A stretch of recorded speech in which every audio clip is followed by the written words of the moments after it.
Pemirsa, bandara khusus di kawasan PT Indonesia Morowali Industrial Park atau IMIP menjadi perbincangan setelah dikunjungi oleh Menteri Pertahanan Syafri Syamsuddin. Menhan heran dan menyebut bandara IMIP ini anomali karena tidak punya perangkat negara. Kita akan membahasnya langsung bersama Wakil Ketua Komisi 5 DPR RI Syaiful Huda. Pak Syaiful, selamat malam. Selamat malam, Mas. Baik, kemudian juga ada pengamat penerbangan Gary Suyatman. Pak Gary, apa kabar? Baik, selamat malam. Baik, semoga selalu sehat Pak Syaiful. Jadi sebagai mitra pemerintah ya dalam pengelolaan ruang udara, apa yang membuat Pak Menteri Pertahanan ini begitu marah, Pak Syaiful? Ya, yang pertama kira-kira begini. Ada beberapa catatan. Catatan yang pertama, kita minta Kemenhub untuk menjelaskan sedetail-detailnya terkait dengan situasi di lapangan. Itu yang pertama. Baik menyangkut soal manifest yang selama beroperasional, kan hampir ada sekitar 135.000 orang yang hilir mudik di situ, dan manifest terkait dengan barang dan seterusnya. Itu yang pertama. Jadi kita himbau Kemenhub untuk menjelaskan sedetail-detailnya.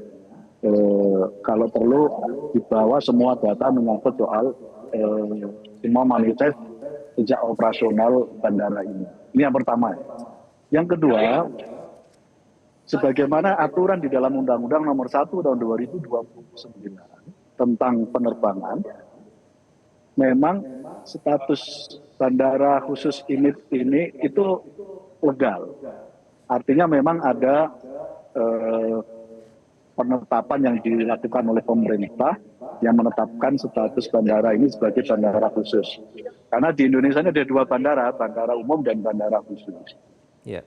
Jadi kalau ditanya apakah ini legal, jawabannya memang legal. Nah, kemudian yang kedua, menyangkut soal status yang kedua, apakah bandara khusus ini domestik atau internasional. Nah, selama 6 tahun itu beroperasional secara domestik. Jadi kalau ada mobilisasi orang, itu tetap dia harus ke bandara umum dulu, baru kemudian ke bandara khusus IMIP ini. Okay. Nah, sejak Agustus tanggal 8, 2025, bandara khusus IMIP ini, data yang saya punya, yang saya dapat dari Kemenhub, diberikan status untuk bisa dari dan ke luar negeri atau ke internasional, ke negara lain. Itu status sejak tanggal 8 Agustus melalui Permenhub 38, nomor 38 tahun 2025. Okay. Nah, apakah Permenhub ini ada cantolan undang-undangnya? Ada. Di dalam Undang-Undang Nomor 1 Tahun 2009 tentang penerbangan memang bandara khusus boleh mendapatkan izin penerbangan dari dan ke luar negeri sementara, gitu, melalui keputusan Menteri Teknis, dalam ini Kementerian Perhubungan. Oke. Nah, itu catatan saya. Catatan saya yang ketiga. Pak Syaiful, tadi saya tertarik dengan data yang Anda sebutkan. Ada 135.000 orang hilir mudik, itu maksudnya hilir mudik di bandara sebagai penumpang atau bagaimana, Pak? Sebagai penumpang dan manifest yang ada di dalam data Kemenhub. Oke. Saya kira tinggal dibuka saja oleh Kemenhub. Siapa sejak saja beroperasi orang-orang artinya ya, Pak, ya? Dan kenapa? Sejak beroperasi 6 tahun lalu ya, 2019 ya, itu data dari Kemenhub ya? Betul. Oke, baik. Jadi teman-teman saya kembali catatan saya. Catatan saya yang ketiga. Saya merasa regulasi ini memang jujur harus diakui, sebagaimana kritik dari Pak Syafri, memang banyak yang kira-kira dari regulasi yang ada, baik undang-undang maupun Permenhub, ya saya kira perlu kita lakukan review yang memastikan supaya tidak ada penyalahgunaan secara teknis di lapangan. Gitu. Oke. Jadi tidak boleh ada gap dari regulasi yang ada dengan yang terjadi di lapangan. Nah, terkait dengan ini saya kira beberapa perbaikan review terkait dengan regulasi yang ada, baik level undang-undang maupun permen Kementerian Teknis, saya kira perlu direview. Oke, baik. Pak Geri, kalau kita melihat tadi sudah disebutkan sedikit oleh Pak Syaiful, dari SK Menteri Perhubungan nomor KM 38 tahun 2025 ini baru ditandatangani pada Agustus kemarin ya artinya ya. Di situ dicantumkan di diktum pertama itu penerbangan langsung dari dan atau ke luar negeri. Kemudian di diktum kedua pengangkutan penumpang dan kargo untuk menunjang kegiatan usaha pokoknya. Nah, di diktum ketiga itu disebutkan harus berkoordinasi dengan instansi yang bertanggung jawab di bidang kepabeanan, keimigrasian, dan kekarantinaan. Nah, ini apakah artinya seharusnya setidaknya sejak surat ini ditandatangani sudah ada pihak imigrasi dan bea cukai, Pak Geri? Selama sebelum ada permintaan untuk penerbangan langsungnya tidak perlu. Yang harus itu adalah begitu ada permintaan itu harus disiapkan. Itu yang tidak boleh itu adalah pesawat sudah mendarat, bea cukainya belum ada, imigrasinya belum ada, karantina belum ada. Dan dari sejak surat itu dikeluarkan sampai sekarang belum ada penerbangan yang langsung dari luar negeri masuk ke bandar tersebut. Kenapa? Karena approval untuk penerbangan langsung dari luar negeri ke situ, itu kita harus melihat bandar tujuannya sudah ada arrangement belum buat bea cukai, imigrasi, dan karantina. Kalau belum, izin terbangnya nggak akan dikeluarin. Jadi di sini memang ada gap persepsi ya bahwa keputusan yang dikeluarkan itu hanya bisa dilakukan ketika syarat-syaratnya terpenuhi. Nah, kalau syarat belum terpenuhi, statusnya masih status sebelumnya. Gitu. Oke, jadi artinya meskipun sudah ditandatangani surat keputusan ini dan juga disebutkan itu tidak perlu ada petugas, karena kalau kita mengutip sedikit pernyataan dari Pak Menteri Keuangan Purbaya, sebenarnya kalau dibutuhkan atau sudah ada perintah bisa langsung mengirimkan petugas ke sana, tapi ternyata sampai saat ini belum ada perintah. Artinya surat keputusan ini tidak menginstruksikan adanya petugas tersebut, Pak. Begini, ini kan bandara khusus ya. Bandara khusus tidak melayani penerbangan secara umum. Kalau bandara yang umum, begitu statusnya dikeluarkan, itu sudah harus langsung dipersiapkan. Masalah tidak ada tenggang waktunya yang ditentukan. Nah, kalau untuk bandara khusus, ya permintaan untuk misalnya berubah menjadi internasional, syarat-syarat harus dipenuhi dulu sebelum bisa dilakukan. Ini kan baru keputusannya keluar, ya Anda boleh, tapi izin melakukan penerbangannya belum. Karena syarat-syarat tadi harus dipenuhi terlebih dahulu. Gitu. Jadi, dan juga kita jangan lupa, ya, bandara yang berstatus secara internasional tanpa ada karantina dan imigrasi itu juga sempat ada, ya. Tapi nggak apa-apa karena belum ada imigrasi dan karantinanya sama bea cukainya. Begitu ada mau melakukan, baru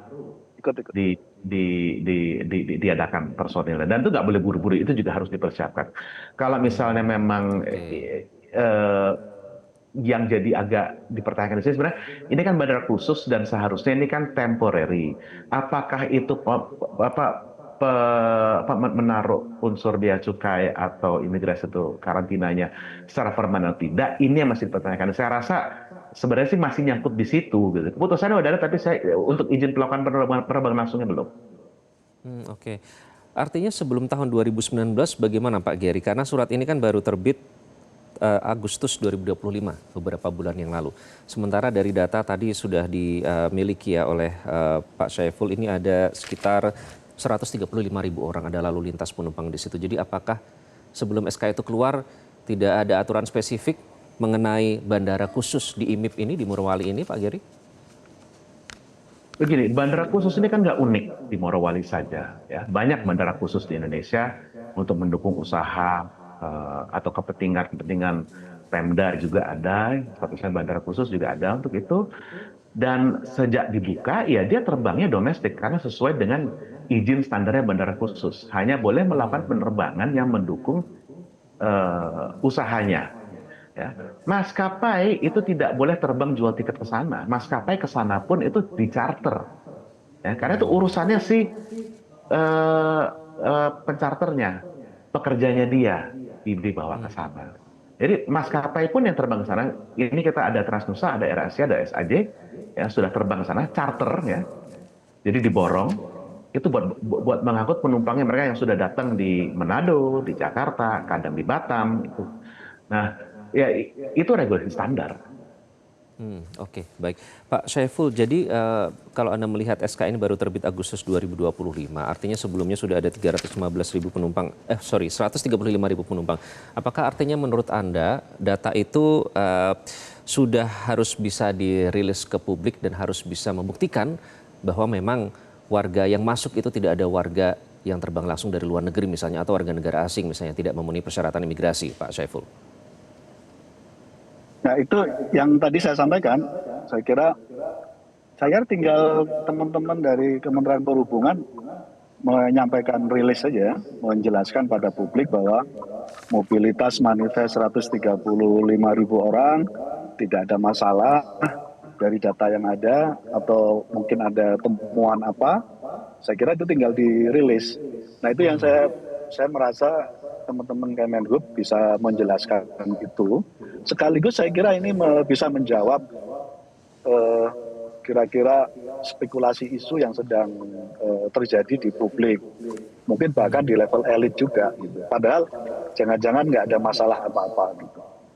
Nah, itu saya kira perlu disampaikan secara terbuka pada publik. Dan terkait dengan ini, itu sekali lagi memang antara regulasi yang ada, dari beberapa diskusi saya dengan beberapa teman, sebenarnya regulasinya sudah mencukupi sebenarnya. Yang walaupun saya sendiri merasa ini perlu ada perbaikan ke depan, perlu ada revisi, perlu ada review ulang untuk menjawab beberapa pertanyaan termasuk statement dari Pak Syafri misalnya gitu. Soal isu. Tapi sejauh ini pernah dibahas tidak Pak di rapat kerja terkait dengan pengelolaan ruang udara, undang-undang pengelolaan ruang udara di DPR? Kebetulan kemarin sudah sempat ada undang-undang baru menyangkut soal ini. Memang tidak ada pembahasan spesifik karena memang baru ada case yang terjadi di IMIP ini memang gitu. IMIP ini jadi isu ketika Pak Syafri menyampaikan ini ke publik.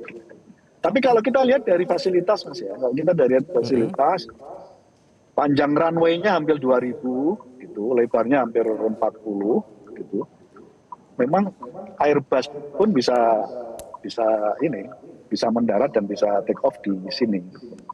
Nah, kira-kira ke depan perlu ada revisi misalnya bandara khusus itu runway-nya harus berapa dan tipe pesawatnya harus seperti apa, kayaknya itu perlu ke depan kita akan perbaiki. Jadi diatur lebih details ya Pak Syaiful, apalagi kalau melihat runway-nya ternyata mampu dilakukan pendaratan pesawat-pesawat besar. Baiklah, kita nantikan jika ada keterangan terbaru dari Kementerian Perhubungan untuk menjelaskan terutama dengan manifest dan data-data lain yang dibutuhkan untuk menghindari kecurigaan publik yang terjadi di Bandara Khusus Morowali. Terima kasih Pak Geri, Pak Syaiful, terima kasih sudah bergabung dengan Prime Time News. Jelajahi cara baru mendapatkan informasi. Download Metro TV Extend sekarang.